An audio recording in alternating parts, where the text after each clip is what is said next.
Today we're going to talk about multiplying integers. We've already worked with adding and subtracting, and we're going to look at the next step, which involves patterns. We're all really good at finding patterns. So if we start with our table, we're trying to figure out what -3 times -2 is. We're trying to figure out what happens when you multiply a negative and a negative. So remember, multiplying is taking groups of something. So if I have 3 negatives times 3, that means I have 3 groups of 3 negatives. So 3 groups of 3 negatives will leave me with 9 negatives. Then I have 2 groups. So now I only have 2 groups of 3 negatives, which leaves us at 6. Notice that we went from -9 to -6, so we went up 3. That's our pattern. And then it continues. If I have one group of -3, -3 times 1 is -3. So from -6 to -3, we went up 3 more. Now we know that anything that's multiplied by 0 is 0. I have 0 groups of negatives, so that next one is going to be 0. You continue the pattern, we add 3 more, -3 plus 3 more is 0. Now we're into negatives times negatives. So this means that you're taking away groups. So now I'm taking away one group of -3. So what do you think is going to happen when you continue the pattern? So if we continue the pattern, we're still increasing 3, and 0 plus 3 more is 3. So -3 times -1 is a positive 3.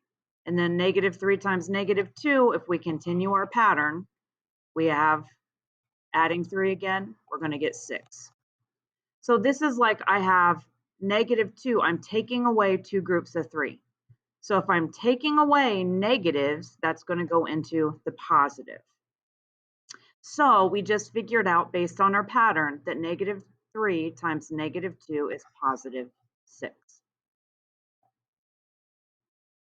Now we're going to practice, and we're going to see what happens. Use your patterns at the top to see if your answer is going to be positive or negative. So I'm going to do 1 through 4 together, and then you're going to do the rest, and you're going to check your answers with Edpuzzle. So 3 times 2, we already know that. 3 times 2 is 6, so our product is 6. And so we had same signs, so we multiplied positive times positive. That's the same sign, so we got a positive answer. Now the next one, we already know this from the table. 3 times -2, well, we have it kind of backwards. We have -3 times +2, which kind of works out the same way, that a +3, you're taking away 2 groups of +3, it's going to be, you're taking away positive, so it's going to be a negative. So these have different signs. You can just put S for same and D for different. These have different signs, and we end up with a negative result. Now we have -3 times +2. A -3 times a +2, we have 2 groups of 3 negatives, so that will be a -6. Our signs are different. One's negative, one's positive, so that's going to be D for different. You should be noticing a pattern. So when it's different, we get a negative. And then -3 times -2, which we already found up here. -3 times -2 is +6. Those have the same sign. So when we had the same sign, we get a positive answer. So notice the patterns, the different signs, you get a negative answer when you multiply. Same signs, you get a positive answer when you multiply. So now try 9, 10, 11, and 12, and then check your answers with the Edpuzzle.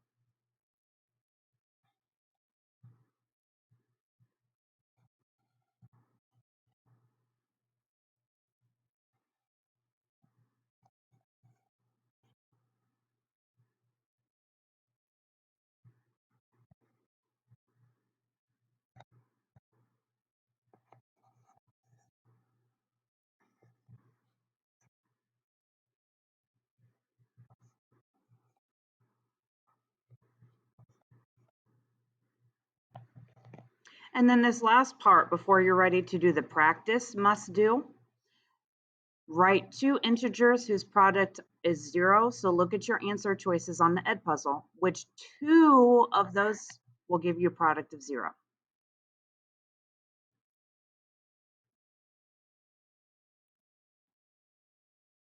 And now, in your own words, how do you know if the product of two integers is going to be a positive or a negative or a 0?